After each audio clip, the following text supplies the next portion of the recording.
Previously on Murder on Music Row. Still upsets me. So Kevin Hughes, he rolled out of the car and into our lane, and then this guy came running around from the other side of the car, and he started firing at him as he ran in front of me, and then ran back against traffic behind my car. We, ran up to the victim. I didn't know who it was at the time, and I remembered very clearly that the way the blood was trickling down the street. And Faith is like, oh my God. She, starts running towards the body. And I'm trying to stop her, stop, do not run towards this crime scene. I think we heard the victim's last breath. I mean, I think I heard him kind of exhale.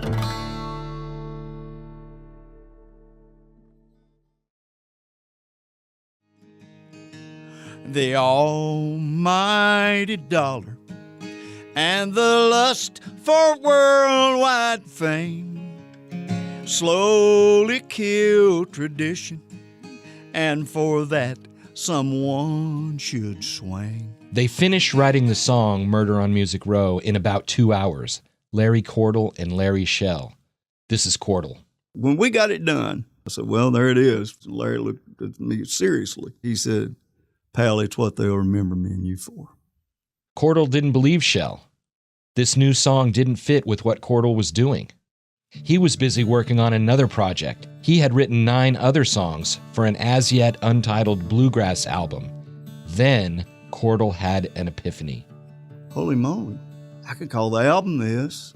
I could put a hearse on the front of it. I could put a steel guitar on the gurney. I could put chalk men in the street. I could call this thing Murder on Music Row. It ain't a bluegrass song, but bluegrass fans love traditional country music. It all worked out just like that. It was just a spark of an idea. Then one night at the Bluebird Cafe, Cordle played it in front of an audience. I said, I want to do this thing tonight that I just wrote. It comes around time to play it. It's my turn, whatever, and that's what I decided to play. The first time that hook came around, it was just like a bomb went off in there. People jumped to their feet, and I had my eyes closed like I do when I'm singing a lot. And it was, I nearly jumped out of the chair. It was shocking to me that it was that kind of a reaction. I mean, Bluebird, people's heard all these great songs, and it definitely rung that bell. Maybe, just maybe, that song could become something bigger.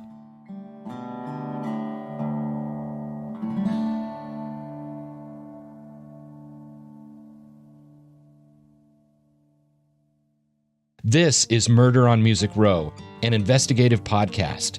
I'm Keith Sharon. I work for the Tennessean in Nashville.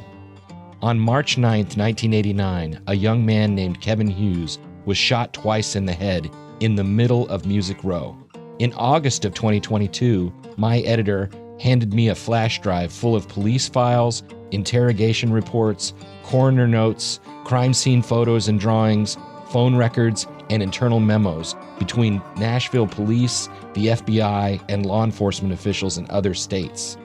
Somewhere along the way, I began to feel like it was our responsibility to tell the story that 2 bullets stopped Kevin Hughes from telling. This is episode 2, Who Shot Sam?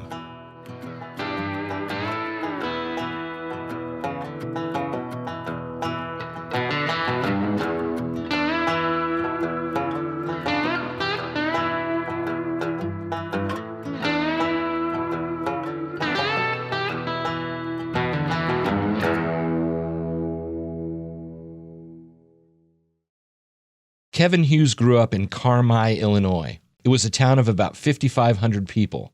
His father, Larry, was a farmer. Soybeans, corn. His mother, Barbara, was a school teacher. They raised their boys in the First Baptist Church of Carmi every Sunday. Kevin loved Jesus and the Chicago Bulls. He wouldn't live to see Michael Jordan and the Bulls win a championship. His younger brother, Kyle, looked up to Kevin. Today, Kyle and his wife, Brennan, live in a gated community in South Florida There were 3 giant herons in their yard when I visited Kyle in August of 2023. He's tall, a former Division I basketball player. After a year of considering and reconsidering whether to talk to me, he opened his front door, sat at his dining room table, and bared his soul. I asked him to tell me about Kevin. So Kevin loved music. He was a good kid, great kid. I learned a lot from him growing up. You know, he's kind of an idol. Sorry. Sorry. It's okay. Brings back stuff. Sorry. I'll get myself together. 34 years after the murder, his emotions remained so raw. We talked about those early years in the 70s and 80s and how Kevin became his idol. I thought it was cute when he explained he was 4 years and 355 days younger than Kevin. He never wanted to give his brother the satisfaction of being 5 years older. The brothers played pranks on each other. One time I was coming home from school, and he had hidden in the bushes, of course, to scare me, but he'd also put a tripwire as I'm walking up the walkway. So, I was off my bike, started walking up, and all of a sudden I fall, but he jumps out of the bushes and scares the crap out of me. So that's just one thing. One thing they had in common was music. Kevin's love for music was next level. He would go and get every record he bought, he would put it on an index card, have, who wrote the song, year it was put out, who sang it, index cards, every album he had. Had about 1,000 albums. Kevin's favorite band, without question, Kansas. I can't help but think of the lyric, "Dust in the wind, all we are is dust in the wind." Kevin wrote letters that Kyle will never forget. Anytime he'd write me, he'd always ask about me first. I've talked to several people who kept in touch with Kevin. He was such a wonderful guy. Marilyn Bartley Chapman knew him from elementary school until the day he died. I mean, he was friendly to everyone. Unfortunately, I was a victim of some bullying because of my family was very, very poor. But he never treated me like that at all. He was just such an open person, never met a stranger. She saw Kevin start to blossom. He had really straight hair and glasses in middle school. It was kind of like, I call it a bowl cut. He would have agreed. He would have agreed. In high school, he got contacts and went with a little bit more curly hair. And you could just tell, like, in some of the pictures that I have, during junior high, it was this closed off expression. But by the time he got to high school, he was just so much more open, so much more friendly. Kevin made his own music charts. His parents would take him every week a 45-minute drive to Evansville, Indiana, to get Billboard magazine. He would read their charts, and when he disagreed with their choices, he would write out his own. Ranking songs was his thing. I got an email from his friend Clayton Hughes, no relation. Clayton said Kevin was the go-to guy if you wanted to hear a certain vinyl album or use his vast record collection to make a mixtape or learn something about a singer or a band. Kevin's dad would drive them to Roberts Municipal Stadium in Evansville to see acts like Styx, Kiss, and Rick Springfield. Music was Kevin's childhood and his future dreams. Kevin moved to Nashville in 1983 to start a career on the business end of drinking and cheating songs. He attended Belmont College.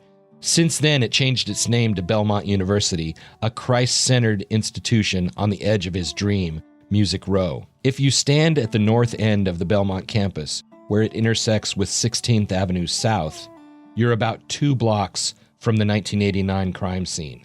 Kyle said Kevin's musical tastes stretched from Air Supply to Metallica, with lots of Christian rock in between.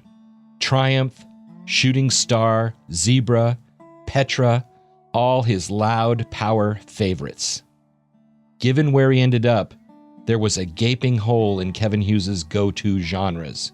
He wasn't into country music. I mean, he wasn't into country music at all. I don't know what made him go to Nashville. I think he just liked the Belmont College. We visited it one time, and he just really fell in love with it. Unlike the kids from everywhere, Kevin Hughes didn't come to Nashville for the country part of country music. Here's what no one knew.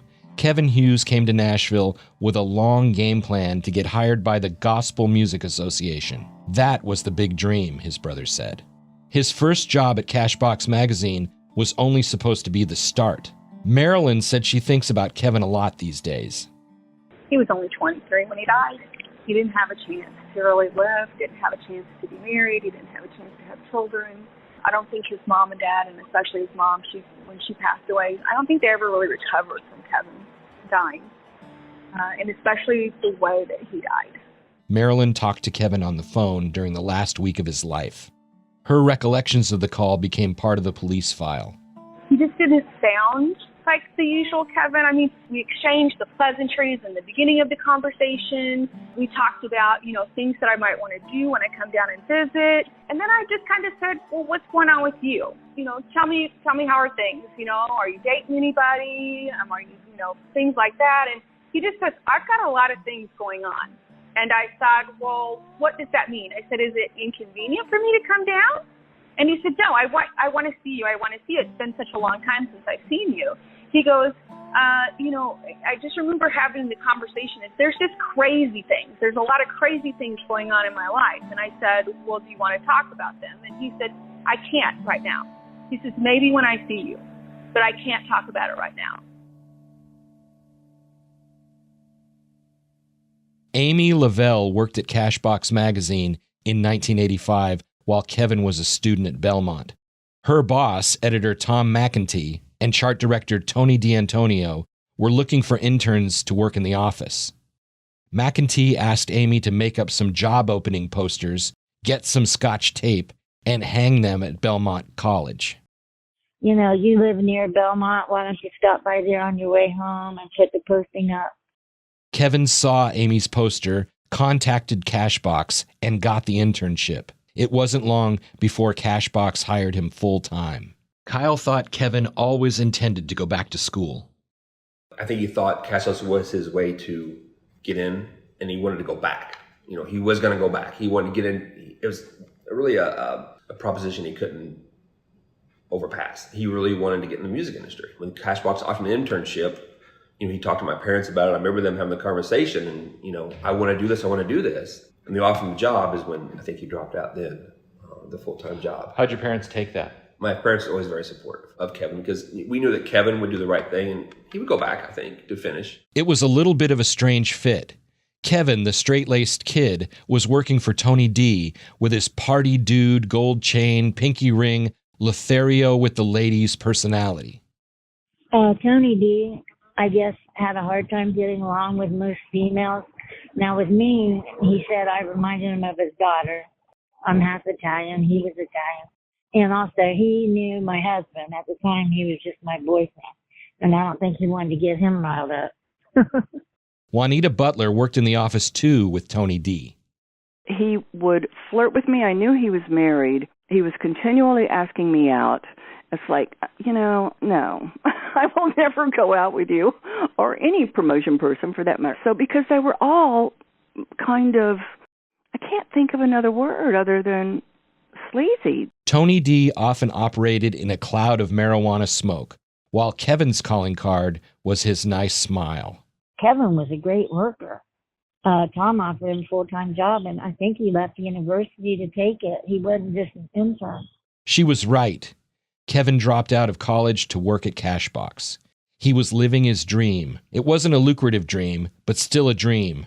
Not long before he died, a coworker felt so bad for him, she loaned him $100. I talked to a promoter who said he wanted to buy Kevin a new pair of shoes because his were so hacked out. Just keep it filed away that Kevin had plans to go to a job fair. He wanted out of Cashbox. The first step of his dream, it appeared, had turned out to be unsustainable. In the last few weeks of his life, his dream had faded fast. We need to talk about Cashbox. It used to be called The Cashbox. When it got its start in 1942 in New York City, it was a trade publication for coin-operated machines like pinball and jukeboxes. It was basically a newsletter about equipment. The literal cash box on a machine was where the coins landed. On March 3rd, 1951, the Cashbox released its first national music chart.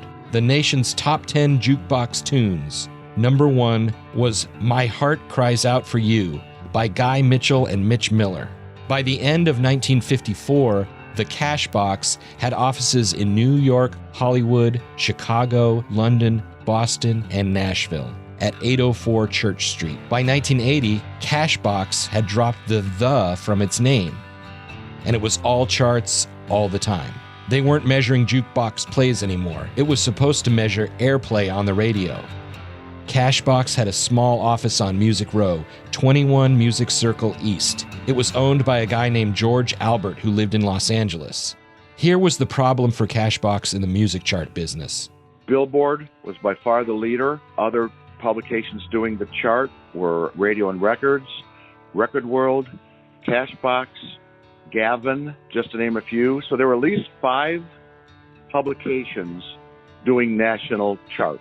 And they were all basically similar methodologies until January of 1990, when Billboard started using BDS, electronically monitored airplay accounting.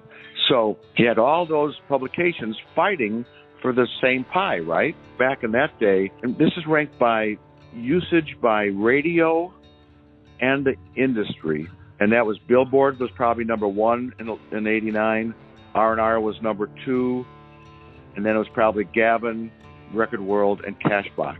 If you recognize that voice, you're a radio-listening country music fan. That's Lon Helton. He's a Nashville legend. He's the host of Country Countdown, publisher of Country Air Check, editor of the media-based Country Chart. He spent 20 years as the country editor for Radio and Records. He's worked on radio in Los Angeles, Chicago, and Denver. He's a board member of the CMA and the Country Music Hall of Fame.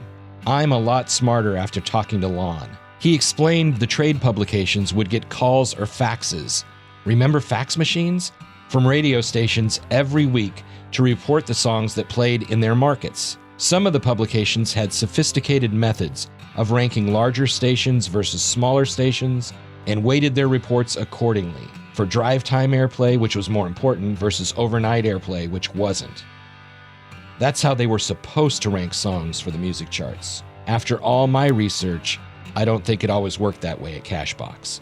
A friend of mine, Melissa Deal, worked at Don Light Talent, and she heard about this job at Cashbox.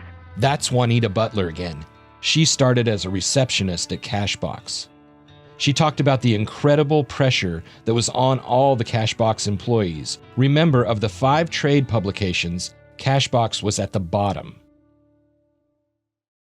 When Juanita started, the Cashbox chart director was a guy named Tim Stichnop. He was a good guy from Iowa. He died April 18th, 1982, in a single-car accident that always bothered Juanita Butler. She said there was no investigation. I did wonder in the back of my mind at one point, and then I just kind of let it go. So he was drunk, is how the story goes, and he was in a Jeep, I guess, and he kind of clipped the shoulder.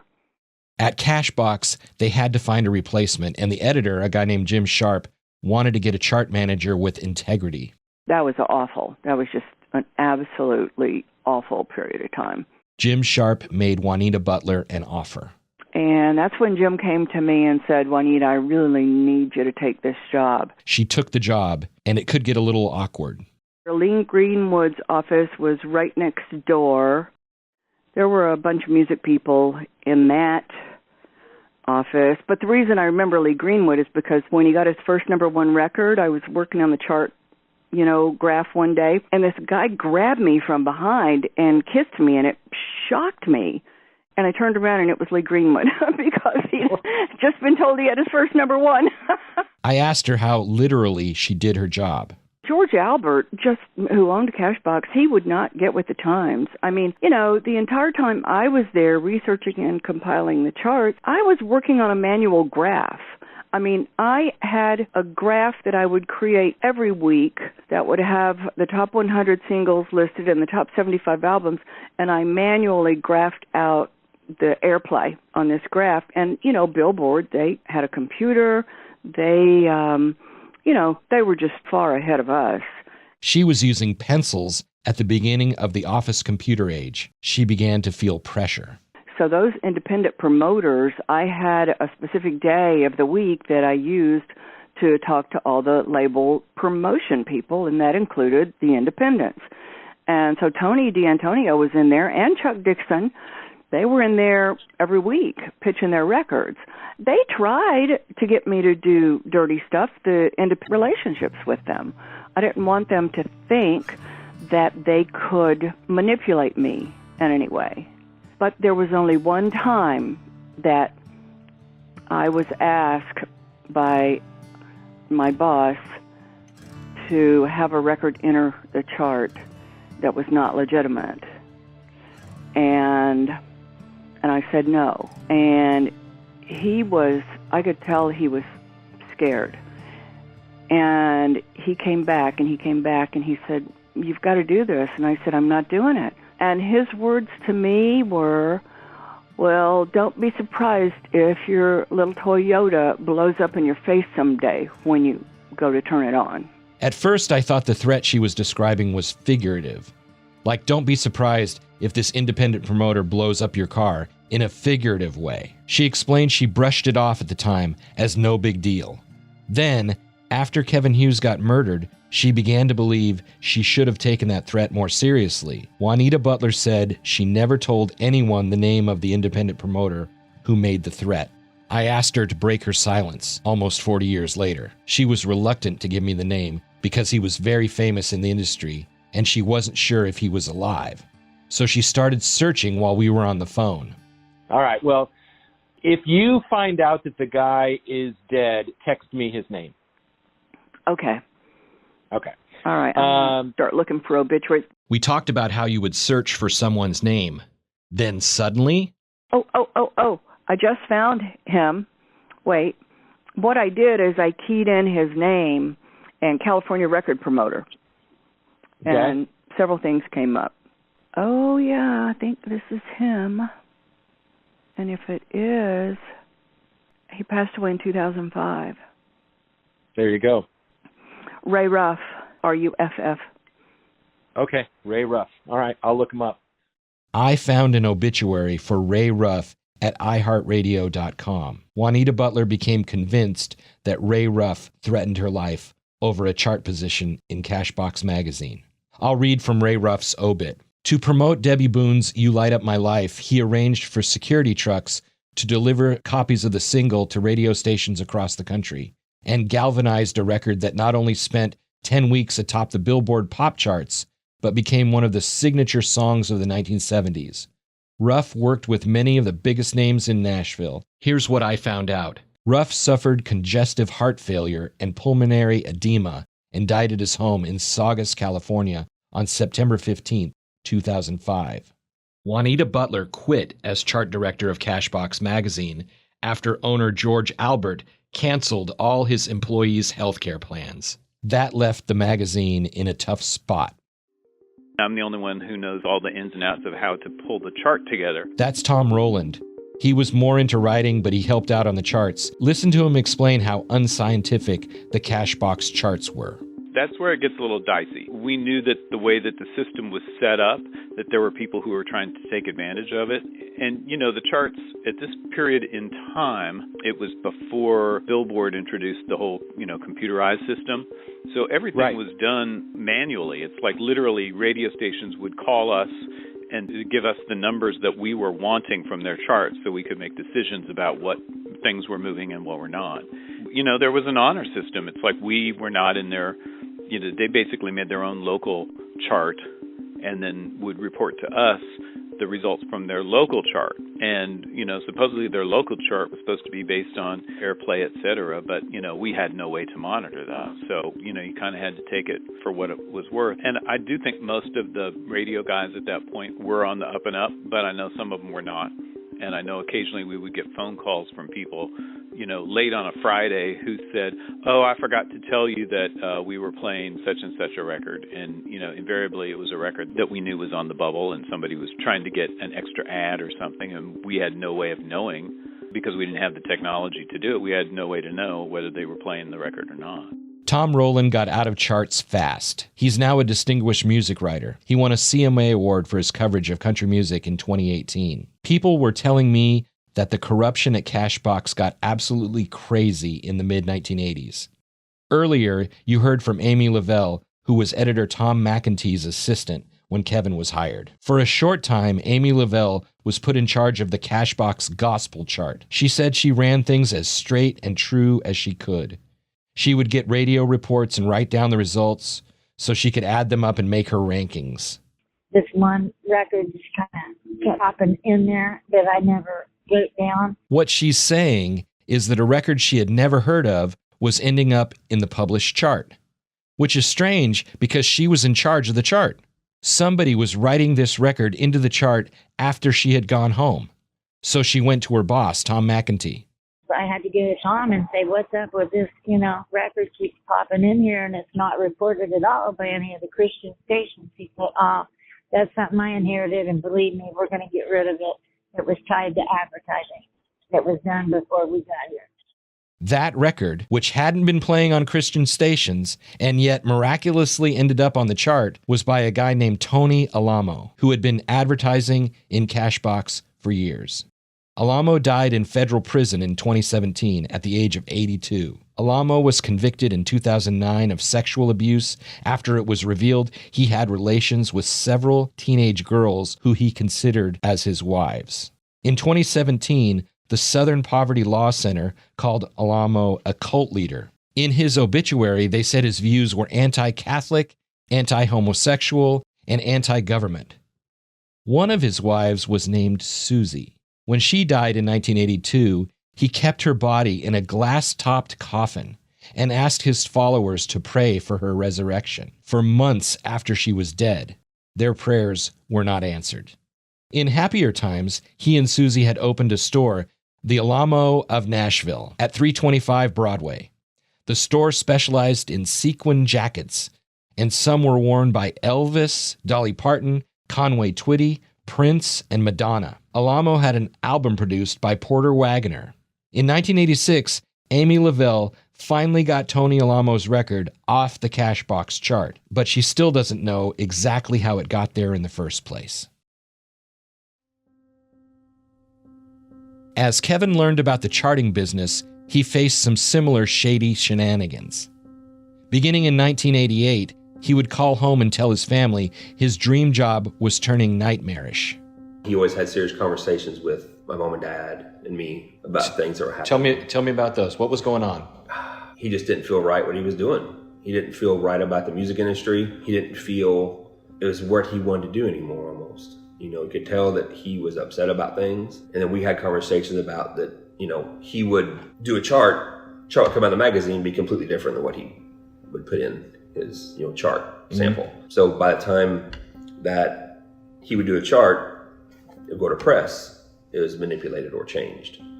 Did he know who was doing that? He did not know. He felt he knew because what he was doing then, because he knew Tony had to look at him. But he would go in later on, see the changes, and rechange them back. On the day he was shot to death, while a plot was already in motion to kill him, an unaware Kevin Hughes, who was then the chart director at Cashbox Magazine, got a phone call from Sammy Sadler. Sammy said he wanted to hang out. Sammy was a singer with several independently produced songs on the Cashbox charts. In the years since the murder, Sammy Sadler's life has become a sympathetic story in Nashville. One of his more recent albums was called 1989, a callback to the year of the murder. Sammy put out a book called A Hit with a Bullet. He has made a name for himself by being the guy who survived the murder on Music Row. In his retelling of the story, that phone call to Kevin was terribly unlucky for Sammy. He has always said he inadvertently put himself in the middle of the tragedy that was about to unfold. Sammy Sadler ended up with a bullet in his arm because of that phone call. The story Sammy always tells the media was that he had been arguing with his wife and he wanted to get out of their Donaldson apartment. So he called Kevin. Sammy was 22 in 1989. He said he wanted to invite himself somewhere else. Could have been anywhere. So why not go visit Kevin at the Cashbox Magazine office, which had moved to 1300 Division Street in the Fair and Young Executive Building just off Music Row. Sammy said he and Kevin had known each other for about 7 months. They weren't great friends, just friendly acquaintances who might have become friends if both of them had survived that night. You're going to hear a lot from Sammy in this podcast. He's recorded almost 4 hours of interviews with me, my editor Ben Goad, and former Tennessean reporter Nate Rao. He's done dozens of interviews with publications and radio stations all over America.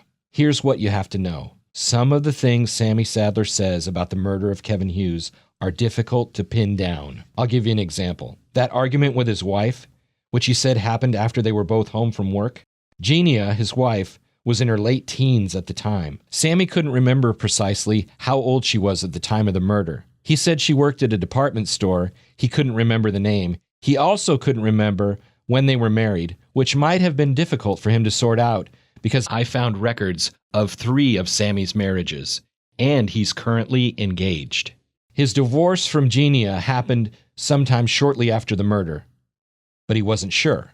I couldn't find any police reports about interviews with Genia. I checked over and over again for any reference to an argument with his wife on the night of the murder in the police file. It's not there.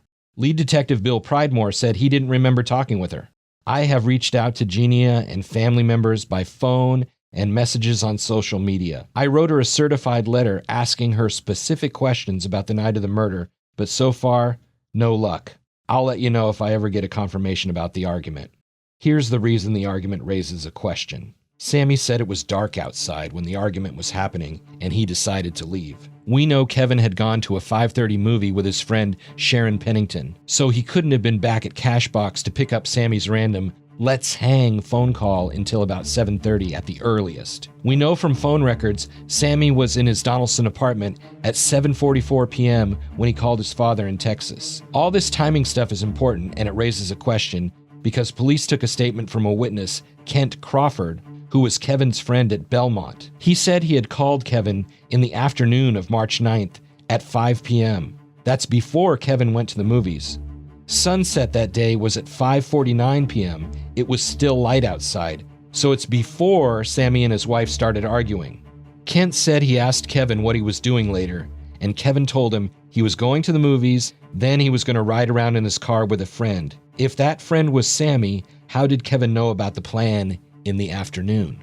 If that friend was Sammy, then a nighttime argument between Sammy and his wife didn't lead to a random call to Kevin. Here's what Sammy said. You go home on a normal Thursday afternoon that you don't even remember now. Is your wife there? I don't know if she was at home then or she might have got home later when she got off of work. I'm not sure. Was she a teacher? No, she was working at some department store, I think. I can't remember. Okay. So she comes home at some point, and you guys start to argue.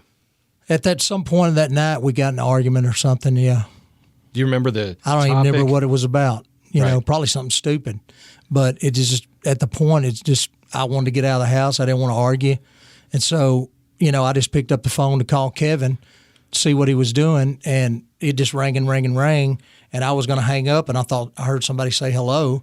I brought the phone back up to my ear, and it was Kevin. I said, hey, man, what are you doing? He said, just working on the charts. I said, well, you going to be there for a little while? And he said, yeah. He said, just come on down. I'll leave the door open for you. So I went down, and when I went in, he was on the telephone. I've heard you tell that story before.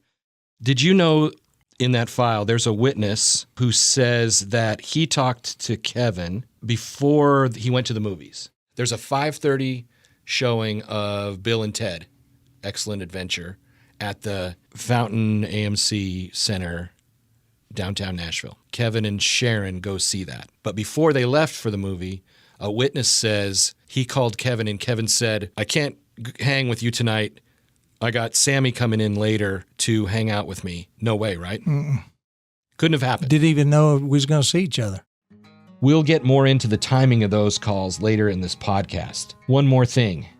Kent Crawford, the guy who told police he made that phone call, was not available to help police at later points in the investigation. Crawford got married, moved to Indiana, and he was shot to death by his wife, Tracy, as he slept. She is serving life in prison. 2 Belmont friends, both shot to death, one on March 5th, one on March 9th, 12 years apart. By the way, there's another Belmont connection. Pridemore and his partner, Pat Postiglione, interviewed Leslie Levin, another of Kevin's friends from Belmont. The interview summary is in the police file and dated March 15, 1989. Leslie said he called Kevin at about 8:30 on the night Kevin died. Leslie was working at the Belmont College Library, and he needed a ride home. Kevin said he couldn't give him one because Sammy Sadler was coming. Kevin told Leslie that Sammy was upset, and they had to get their problems worked out. I asked Sammy if he was upset with Kevin on the night of the murder. Kevin and I never had cross word. So you being upset with him surprises you? Yeah, I mean, I don't even know where that comes from. Before Sammy arrived at the Cashbox office that night, Kevin called his 18-year-old brother Kyle. I talked with Kyle at length about that phone call. I'll have more about what they said and the specific way the call ended in an upcoming episode. Everyone connected to Cashbox knew Kevin Hughes put in long hours on the night before publication. Thursday, March 9th, 1989 was one of those nights. Would you go to the movies on your busiest night with deadlines? Could he have been trying to dodge people who were mad at him? So he goes to the movies, comes back, talks to his brother, declines to give a friend a ride home. Sammy shows up, and Sammy suggests they go get something to eat. Again, despite the deadlines, Kevin agrees. They go to Captain D's on West End. It was where Bricktops is now. Kevin drove them in his sky blue Pontiac Sunbird.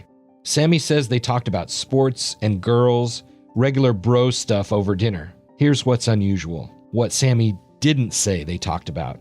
On that day, Sammy had a song, Tell It Like It Is, a cover of the old Aaron Neville song. It was ranked 46th on the previous week's country indie chart. Sammy didn't say he asked Kevin if his song was going to appear on the next chart, which Kevin was working on that night. Sammy also didn't say Kevin told Sammy the truth. On that night, he was dropping Sammy's song off the charts. Kevin was trying to clean up the charts, and among the last things he did before he died was eliminate Sammy Sadler's song. Those topics didn't come up, Sammy said. The last ride of Kevin Hughes' life was supposed to be from Captain D's back to the Cashbox magazine office where Sammy's truck was parked. Kevin's brother always questioned the route they took. I'm not for sure about the logistics of where Evergreen was in relation to where Captain D's was, but I always heard that it was kind of out of the way to go to Evergreen Records to make a phone call. Kyle Hughes was right. If you went east on West End to 17th and made a right, that's the most direct route. 2 miles of driving, but Kevin didn't go that way. He chose to take the 3-mile route towards 16th Avenue South. They took the longer way because Sammy wanted to make a stop. Sammy said it was completely random, a spur-of-the-moment decision. Sammy wanted to stop at Evergreen Records, the studio on Music Row where he worked. He said he wanted to use the phone there to call his parents in Texas. It would be his 5th call to his parents that day, the 2nd in the last 2+ hours. If he called him at his office, Sammy said, the call would be charged to Evergreen Records, not to him. Popped in my head to use the telephone to call my parents, and while we were there, I introduced Kevin to my mom and dad. He'd never talked to him. He got on the phone, talked to him for a few minutes. When police examined the records, remember, a long-distance call would show up on the records, but a local call would not. There was no long-distance call from that phone that night to Texas. I've got copies of their records. Pridemore had received a copy of the records from the Davidson County District Attorney's Office. They had gotten a court order, and the police records had been obtained on April 5th, 1989, almost a month after the murder. Police had no record of a late phone call to your dad in the file. I know that came up, right? That you said that at 10 o'clock, that's when Kevin got on the phone with your mom and dad. I don't know exactly what time it was, but he got on the phone, talked to my parents when we were at Evergreen. Did you make 2 calls at Evergreen? No. Only 1? Yeah. Okay. If there's no record of that call, how could that be? I can't answer those questions. I don't know. I just know when we called him and he got on the phone and talked to my parents. Sammy told police he was still on the telephone to Texas when he and Kevin heard something near the front door of Evergreen. Sammy told police He asked Kevin to go check out the noise. Whenever we heard the rattle at the door, I was still on the telephone. Kevin got up and he went out and looked in front of Evergreen. He come back and I said, man, what was it? He said, I don't know. He said, it kind of looked like maybe a black guy walking down the street. He said, but I really can't tell because of the lighting. A black guy. I wouldn't even have included that detail because there's no way to check, but it comes up again in another context a little later that night. So file that detail away. A black guy. Sammy wraps up the phone call and they wait 15 or 20 minutes, Sammy said. Then he and Kevin are going to leave Evergreen.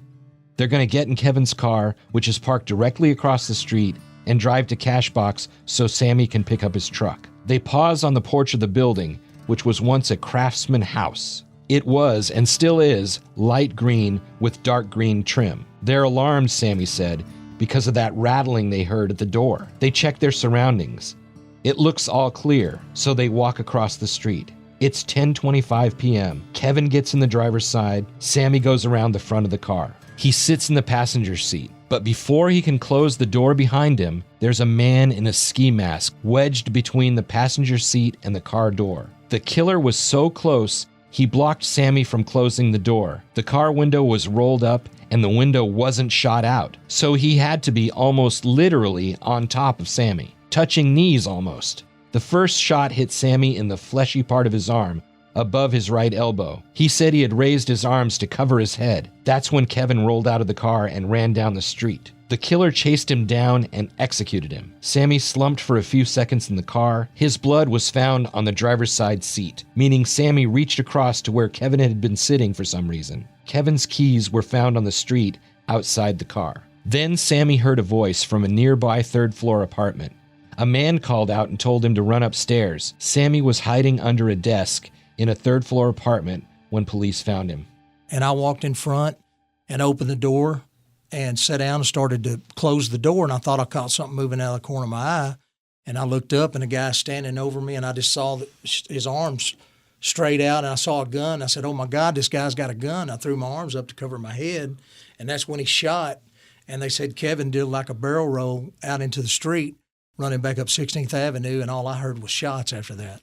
The police made a rendering of the crime scene. It's got every possible detail and measurement. For example, Sammy said the shooter came out of the shadows. In the police drawing, the only place to hide without being in plain sight while Kevin and Sammy were walking across the street would have been the space between two buildings across the street from Evergreen. That spot, according to the graph they provided me, is about 47 feet from Sammy's passenger door. There is a brick column which appears too thin and too exposed to hide behind. That's 11 feet 9 inches from Sammy's passenger door.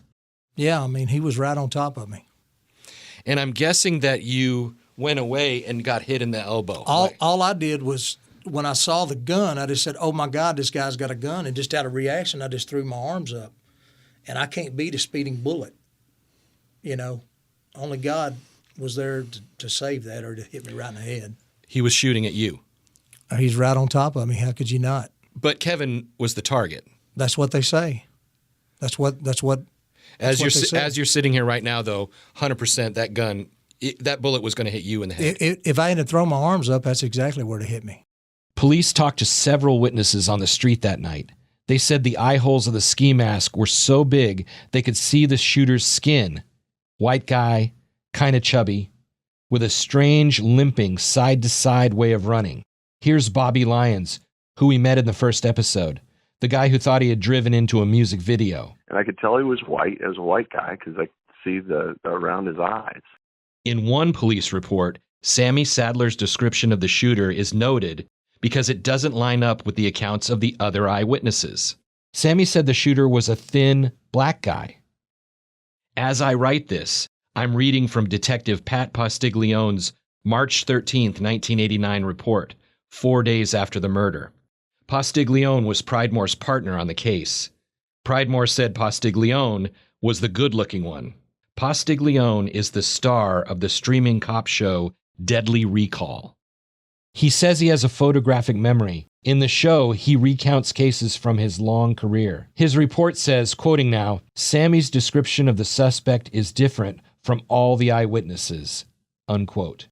He concludes Sammy must not have had a good look at the suspect. I have to mention here, like I've said, I've read and seen lots of interviews with Sammy Sadler. He invariably says he was rushed to Vanderbilt University Medical Center, where he underwent, he says, every time he's interviewed, been operating on me 18 hours. 18 hours that night. I underwent 18 hours of surgery under the microscope. 18 hours of surgery. That seems like a lot of surgery. And if true, it wouldn't have ended until about 6 o'clock the next evening. I interviewed Dr. Patrick Meacham, the guy who performed the surgery. He didn't have his notes from 1989 in front of him, and he didn't remember precisely how long the surgery took, but he remembered performing a saphenous vein graft. Am I pronouncing that right? He took a vein from Sammy's leg and put it in his arm. He left the bullet in Sammy's arm because taking it out would have been too dangerous. The surgery normally takes between 3 and 6 hours. And that makes sense because the next morning after the shooting, Sammy had visitors at 9:30 a.m. Pridemore and Postiglione interviewed him in his hospital bed. I can 100% say Sammy Sadler did not have 18 hours of surgery on his right arm on March 9th and 10th of 1989. The headline on the front page of the Tennessean read, Music Row becoming Murder Row. Gunman stalks victims, kills one, wounds second. Television news stations broadcasted images of police investigating the murder on Music Row. They had footage of Willie Nelson and Chris Christopherson along the crime scene tape, and an irresistible story about an up-and-coming country star, Sammy Sadler, who had been transported to Vanderbilt Medical Center for surgery. As those images beamed into living rooms, more than a few telephones in Nashville started to ring. More than a few people thought they knew exactly what happened and who the shooter was. But most of them kept their mouths shut. Another person would have to die before several of them came forward. Next time on Murder on Music Row. I think everybody was pretty afraid of what went on. I came to this town, I was just a naive kid, you know. I didn't know how any of this business worked, how things happened. The promoters were getting money to promote their record, and then they were requiring them to buy ads. Oh, that don't make any sense. That's total corruption. Kevin, a big old chart thing that he would work on. You know, we had those charts at the house with dates on them, and you could see, well, that's not what's in the Cashbox magazine. At that point, I don't think anybody, had a lot of respect for Cashbox. And I think just the buzz that was going around after the murder of Kevin Hughes, I think that had a huge impact negative impact, on Cashbox for sure. Murder on Music Row was reported, written, and narrated by me, Keith Sharon. The executive producers were Gannett's Vice President of Local News and Tennessean editor Michael Anastasi, and Tennessean News Director Ben Goad. The project editor was Dwayne Gang. The sound editor was Amanda Rossman. Our reporting on the legacy of the Murder on Music Row doesn't end with this podcast. If you've been duped by an unscrupulous promoter in Nashville, we want to hear your story. Please send an email to ksharon@tennessean.com. That's the letter K, SHARON @tennessean.com. Include some details of what happened to you and how you can be reached. Thanks for listening.